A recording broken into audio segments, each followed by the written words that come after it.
Čaute, v dnešnom videu si povieme, kto sú to yokai, čo sú také rôzne duše, možno zlé, možno nie. Tak, ak sa vám moja tvorba páči, určite dajte like, dajte odber a poďme na to.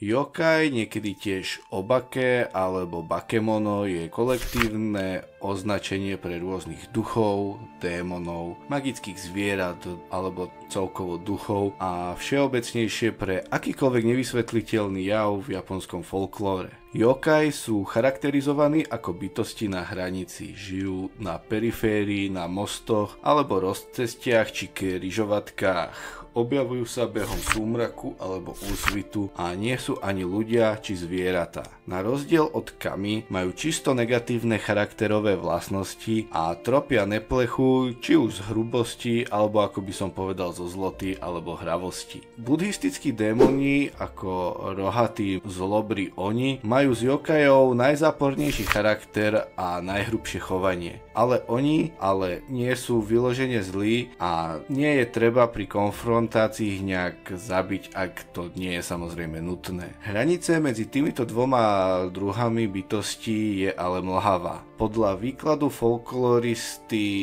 Kunia Yagarity môžu byť yokai pôvodom kami, ktorí časom zdivočeli. Kazuhiko Komaru považuje ako hlavný rozdiel medzi nimi to, že kami sú uctievaní. Pokiaľ ľudia začnú yokajov uctievať, môže sa stať kamim. Stretnutie s jedným yokajom môže byť negatívne v jednej situácii či regióne a pozitívne v inej situácii alebo regióne. V príbehoch Starena z hôr Yamamba síce v divočine prepadá po cestných a kradne dobytok, no inokedy zíde dole do dediny a pomáha roľníkov s prácou na poli alebo prináša obchodníkom šťastie nákupom ich tovaru na trhu. Domáci škriatok Zashiki Warashi zase straší obyvateľom presúvaním predmetov alebo hlukom, však jeho prítomnosť v dome ale prináša blahobyt. Iba vyobrazenie niektorých yokajov má prinášať šťastie alebo ochranu.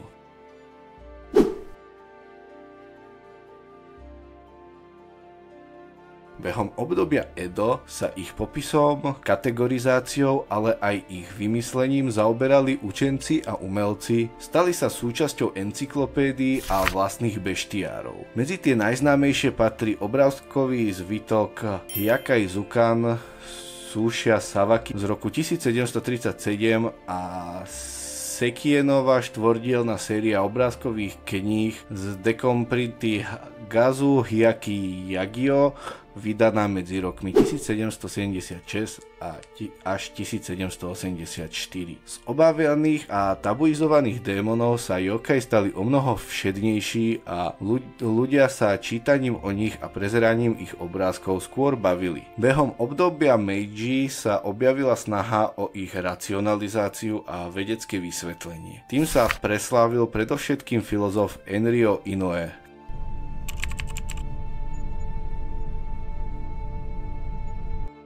Od druhej polovice 20. storočia sú bytosti yokai častým námetom vo filmoch, seriáloch, mangách a anime, neskôr tiež vo videohrách. O to sa postaral Shigeru Mizuki, autor úspešného komiksu GGG no Kitaro o chlapcovi menom Kitaro, ktorý je sám yokai, a o jeho nadprirodzených priateľov. Okrem komiksov Mizuki zostavil po vzore Toriyami Sekeina encyklopédiu yokajov a písal o nich literatúru faktu. V roku 2002 vznikla internetová databáza yokai s počtom cez 13 000 rôznych položiek, ktorá vzbudila veľký záujem verejnosti. Behom pandémiu COVID-19 sa menej známy yokai menom Amabi stal internetovým memečkom. Najstaršia zmienka o tejto morskej panne podobnej príšere, celkovo má vtáčiu hlavu s ľudskými vlasmi a telo pokryté šupinami, pochádza z roku 1846, kedy mala výjsť z mora a varovať obyvateľov pred blížiacou sa chorobou. Bojovať s ňou údajne môžu tak, že budú malovať a šíriť jej podobizeň. Z tradície yokai, lokálne spojená s určitým miestom, vychádza tvorba roztomilých maskotov Yuru Kiara,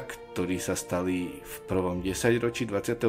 storočia populárnym nástrojom propagácie japonských pamiatok, sídiel, udalostí či regiónov. V roku 2020 sa predmety s medvedím maskotom prefektúry Kumamoto menom Kumamon predali za 170 miliárd jenov. Jedným z čisto moderných yokai je Kuchisake, žena s rozpáranou tvárou, oslovujúca okolo idúcich, ktorá sa poprvé objavila v mestskej legende z prefektúry Gifu v decembri roku 1978. Rýchlo sa však medzi školákov rozšírila s pomocou mass médií a v polovici roku 1979 už bola známa po celom Japonsku. Kuchisake Onna sa stala reálnou hrozbou na rozdiel od bežných yokajov, ktorí sa už urbanizovali v Japonsku nikto neobával. By the way, deti sa úplne báli chodiť sami zo školy. Od 80. rokov zľudovela a začali jej pripisovať omnoho starší pôvod. A to by bolo aj na dnes všetko. Tak ak sa vám toto video páčilo, určite dajte like, dajte odber. Stojí vás to sekundu vášho času, mne tým veľmi naozaj pomôžete. A ak chcete, aby tento kanál rastol, tak určite odoberajte a hlavne moje videá zdieľajte. Tak majte sa krásne, napíšte básne a vidíme sa pri ďalšom videu.